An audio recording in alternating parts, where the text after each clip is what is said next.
So in terms of Andy Farrell's reputation coming out of this, how much of this is like a Ryder Cup captaincy? That if you win, everything you did is right. If you lose, everything you did is wrong. It's win-win, though, too, because you do get all that intel, like I said. Right. So ultimately, he'll be better for it. He'll know the players that he's going to be pitting himself against. You know, as Ireland coach over the next few years, when he's eventually England coach, those younger players, which you'd anticipate he will be at some point, the younger players that are breaking through now, he'll be keeping an eye on them. It's just.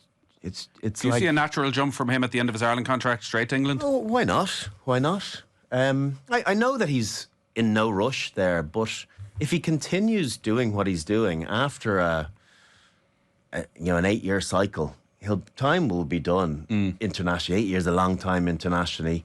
Obviously, he's having this break with the Lions in between, which I think will work really well for developing the next group of coaches coming through and make them head coach and put them front and centre, be it Simon Easterby or Paul O'Connell or whoever else it might be. I think that's a really good thing, the succession planning piece.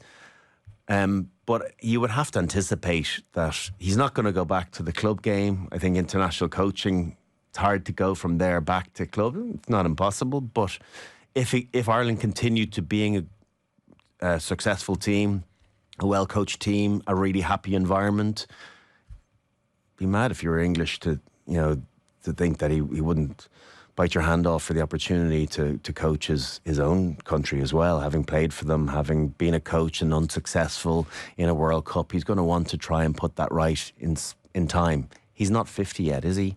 So there's a lot of good coaching years ahead of him. He could coach other international teams as well. That whole piece, I remember Rog talking about it. You would never dream about playing for certain teams when you're a player. I think that goes when you're a coach. I think you have to have an open mindset to the capacity of Rog being an English coach, or he's not going to ever coach Leinster from both sides. Yeah, but that's a real exception to the rule. I think in other cases, everyone will. There's the capacity to go and coach your mortal enemy, i.e., coach for England if you're Irish.